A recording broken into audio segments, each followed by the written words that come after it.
And oh my God, when I went down actually to play during the rehearsal, I thought, this is crazy. I'm 20 years old and auditioning for Frank Zappa. This is ridiculous.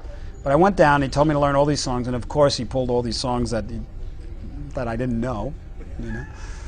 And he was so, you should ask Vinny, because Vinny was there, how brutal he was on me. I couldn't even believe it. He made it so difficult. There's one thing, and I know this isn't necessarily a Frank interview, but I'll tell you the story, it's great. This is during my audition. He says, you know, and Frank would like play these things on the guitar, and he had a certain technique, but he wasn't like a shredder or anything like that, you know. And he'd play something, he'd say, play that. And I go, okay, and I play it. And he goes, okay, now, play it in 7/8. I say, okay, and I play it in 7. He goes, okay, now play it reggae 7/8. Like, okay, and I do it, and he goes, okay, now add this note. Okay, and I do it.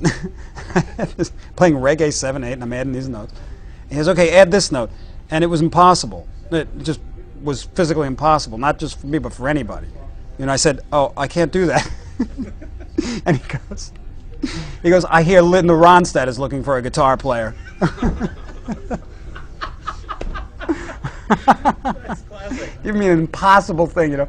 And at the end of the rehearsal, I went, and he was just other things too, you know. But at the end of the rehearsal, I went up to him. I said, "Thanks for inviting me. I'm really sorry. I'm going to go home now." He goes, "You're in the band."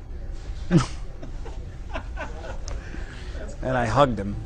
I saw you that first tour when you came through Columbus, Ohio, which is where I'm from. Yeah. And that was a tough tour for me, man. Not because of the music, but because I was young. I was out on tour. It was all this stuff, you know, all this staying up all night, and you know, just as this kid, you know, I grew up in my bedroom, just playing the guitar, and all of a sudden you're out there, and there's you know, there's groupies and all that stuff, and up all night. By the time I got to Texas, I turned yellow. It did. It's completely dehydrated. I was just awful. But he was always cool. He was always great. there was a lot.